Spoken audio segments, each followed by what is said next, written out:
dit travaux dit notamment travaux de réhabilitation ou de déconstruction. Voilà, et ensuite on va vers tout ce qui est une AMO d'économie circulaire ou de maîtrise d'œuvre, etc. Voilà pour les rappels. Alors, petit focus, là aussi j'endosse ma casquette AFNOR. Il y a actuellement une norme qui est en cours d'élaboration, dont certains des participants aujourd'hui en font partie. Donc c'est la norme qui s'appellera XPX 46039, qui est relative à la réalisation du diagnostic PEMD dans les immeubles bâtis. On précise bien dans les immeubles bâtis. Ok, c'est-à-dire que on a une commission, donc c'est ce que j'indique juste en dessous. Il y a un groupe de travail qui a été créé au sein de la commission X46D, pour ceux qui veulent faire la référence, qui a été créée fin 2022. Et cette commission X46D ne s'occupe que des immeubles bâtis.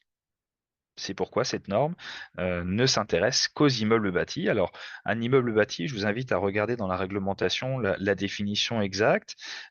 Concrètement, alors c'est un peu bizarre, mais c'est tout ce qui est c'est tout ce qui est bâtiment d'une manière générale qui a un usage non industriel. Voilà. Donc tout ce qui est les extérieurs, tout ce qui n'a pas usage de production est considéré comme un immeuble bâti. Hop, je vois qu'il y en a qui sont en retard.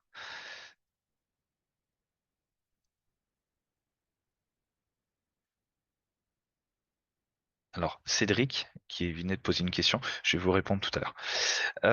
Voilà, donc ce groupe de travail a été créé pour élaborer une norme, donc une norme relative à la réalisation des diagnostics. C'est-à-dire que cette norme va venir dans un premier temps, d'une manière expérimentale, préciser comment bien réaliser les diagnostics PEMD en phase amont, en phase réalisation sur le chantier, mais aussi en phase de rédaction et en phase de transmission d'informations. Donc, je n'ai pas le droit de vous la montrer, sinon ça aurait été trop facile, mais on a abattu un grand travail avec les membres de la commission, euh, et aujourd'hui, on estime que nous sommes à peu près à 65-70% de réalisation de rédaction sur la norme. Pour vous donner un peu un ordre d'idée, on a repris ces quatre phases, on a fait quelques rappels, mais cette norme n'aura jamais vocation à remplacer la réglementation. Elle viendra plus, notamment dans un premier temps, sur une phase, on va dire, complémentaire. Hein, et les maîtres d'œuvre pourront demander à ce que le diagnostiqueur respecte l'application de la norme en question, qui va apporter, ouais, et qui apporte, hein, qui va apporter et qui apporte un certain nombre de précisions et va vous apporter aussi un cadre, une chronologie, notamment d'action, des précisions sur les éléments qu'il faut fournir, éventuellement où il faut aller les chercher, sur quoi on peut se raccrocher, etc. Voilà, donc ça, c'est une norme qui va notamment détailler le contexte, les modalités, les techniques à utiliser. Alors, pas toutes, mais un certain nombre. D'accord? Et puis, va surtout préciser les phases de réalisation, les outils, les informations à fournir, etc.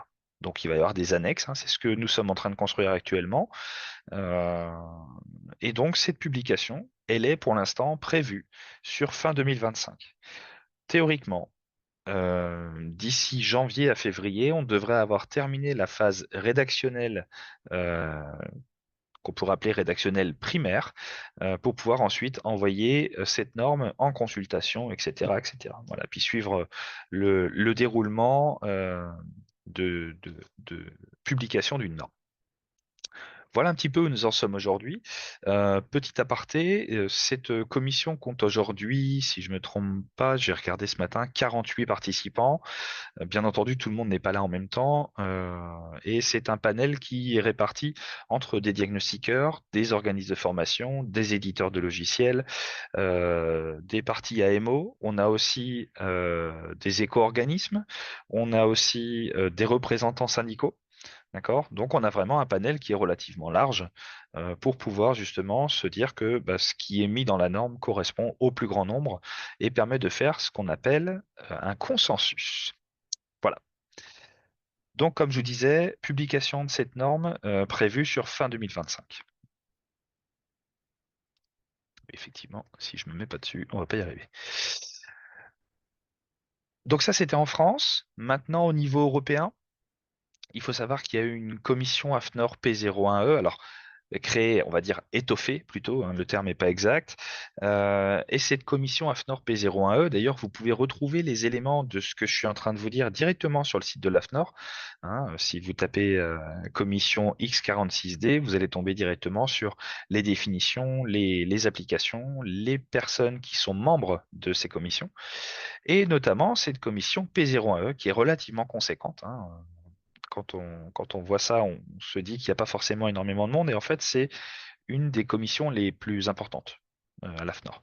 Donc celle-ci, en fait, en France, c'est le miroir des structures européennes et internationales, notamment selon trois groupes d'expertise, on va dire. Hein. Donc vous avez la partie développement durable dans la construction, la partie prévision de la durée de vie, et puis la troisième, celle qui nous concerne plus principalement, c'est la contribution des ouvrages de construction au développement durable. D'accord? Donc, qui est en fait au niveau européen le TC 350. Alors, ils aiment beaucoup les acronymes. Vous allez voir tout à l'heure, vous allez adorer la slide que je vais vous montrer. Et c'est particulièrement difficile de s'y retrouver à certains moments. Ce qu'il faut voir sur cette commission, c'est qu'elle est axée sur le développement durable dans la construction au travers de trois piliers, donc principalement l'environnemental, mais aussi l'économique et le social. Et elle est destinée pour tout ce qui est produits de construction, bâtiments et ouvrages de génie civil, donc tout ce qui est développement de méthodes, euh, au travers du développement durable, des ouvrages de construction neufs et existants et le génie civil. Donc, vous voyez que c'est quelque chose qui est quand même relativement large, dans lequel le BTP, notamment les immeubles bâtis, représente une toute petite portion. Donc aujourd'hui, leur travail principal, c'est notamment la révision des normes existantes pour coller à ce qui se fait au niveau européen et international. Voilà. Donc là, c'est un énorme travail qui est fait au fur et à mesure des commissions et des groupes de travail pour réviser ou non certaines normes. Donc ça, c'est la phase actuelle. Je vous ai dit que vous alliez adorer la slide. La slide, elle est là. Donc ça, c'est un aperçu, on va dire un peu zoomé, des structures françaises et européennes au niveau de cette commission P01E. Donc vous voyez, elle est juste en haut, hein, entourée en rouge, avec la commission TC 350. Et vous pourrez remarquer que il y a plusieurs animateurs de pays différents. Comment dire? Euh, On a essayé au niveau français d'être relativement, enfin, représenté dans un maximum de commissions, de groupes de travail. Malheureusement, c'est pas chose facile. On essaye de faire un maximum. Et ce qu'il faut voir, c'est que quand on voit tous ces groupes de travail, à un moment donné, il faut choisir. Donc concrètement, vous voyez sur la partie verte en bas ici, alors, hop, si on voit ma souris, la partie verte en bas ici, vous avez ici tous les working groups, donc les groupes de travail. Donc nous sommes principalement dans le 1, dans le TG1 et TG2. Voilà. Pardon, et TG3. Pardon. Donc, vous avez un certain nombre de working groups et il faut savoir qu'à chaque fois que vous adhérez à un groupe de travail, bah, c'est une masse de travail supplémentaire. Hein. Concrètement, on se retrouve toutes les semaines à une quinzaine de normes à réévaluer, plus les réunions qui sont fixées par le pilote du groupe de travail. Voilà un petit peu pour avoir votre aperçu. Donc j'espère que ça vous effraie pas trop. On a un petit peu fait une macro, mais quand j'ai vu le réel, la nébuleuse réelle, on s'y retrouve absolument pas. Voilà, faut être vraiment connaisseur. Alors les évolutions, alors je vous en parle. C'est pas quelque chose qui est forcément acté à chaque fois. Ce sont des choses qui sont en cours. C'est-à-dire on est en train d'y travailler. Donc concrètement, il est prévu la sortie de la norme X46 pour fin 2025. Donc ça, c'est quelque chose qui est prévu à l'AFNOR. On travaille pour respecter cette échéance. Maintenant, en fonction de ce qui pourrait se passer, il se peut que ça déborde un petit peu, c'est comme tout. Mais on a déjà ce point qui est acté, qui est ancré dans le planning de l'AFNOR. Notre travail est attendu en publication sur fin 2025.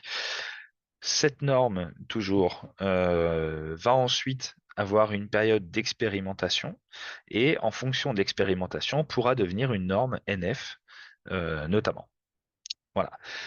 Ensuite, il y a un deuxième point que je souhaitais aborder, c'est le renforcement de la réglementation sur le diagnostic, notamment sur l'obligation de certification du diagnostiqueur. On en entend énormément parler.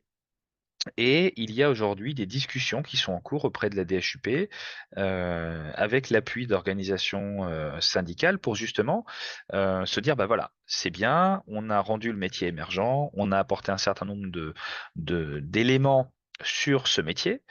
Bah maintenant, il faut passer à la phase suivante qui est l'obligation pour coller exactement, enfin principalement le collage principal vient notamment de la certification amiante. Donc ça, c'est quelque chose que l'on espère pouvoir mettre en place pour notamment un point principal, c'est la professionnalisation. Vous allez le voir tout à l'heure, hein, je vous ai mis dans les tendances ce qui ressortait. Et donc, il faut s'attendre à ce que en 2025, alors peut-être avant, on ne sait pas, enfin 2025 je parle, hein, d'ici fin 2025, qu'on ait normalement une obligation de certification du diagnostiqueur PEMD. Donc il y aura des précisions, il y aura des éléments. D'ici là, on aura le temps d'en reparler, hein, mais il faut garder ça dans un coin de la tête en se disant, aujourd'hui, c'est pas obligatoire d'être certifié, demain, ça le sera probablement. Voilà. Autre point aussi qui a été abordé au niveau de la DHUP, c'est en fonction des retours de cette démarche d'économie circulaire et de l'application notamment de la réglementation relative au diagnostic PEMD, s'il y a beaucoup de dérives, s'il y a beaucoup d'éléments, on va dire, contradictoires qui vont à l'encontre de la démarche d'économie circulaire, comme des fraudes massives ou pas, bah, il peut y avoir une décision de se dire, bah voilà, on passe d'une démarche incitative, c'est-à-dire qu'on incite les donneurs d'ordre et les acteurs relatifs à l'économie circulaire, notamment dans le BTP, à mettre en place cette démarche. On va passer de cette démarche incitative donc vers une démarche répressive. Qui dit répressif dit la mise en place de contrôles spécifiques. Aujourd'hui, ils sont relativement souples et relativement peu nombreux, mais il se peut que demain, en fonction des dérives qui auront été observées, qui auront été remontées par le terrain, bah, on passe vraiment sur un système qui soit beaucoup plus répressif. Et là, du coup, ce sera pas du tout la même façon de voir. Voilà, donc ça, c'est trois évolutions qu'on peut retrouver en France.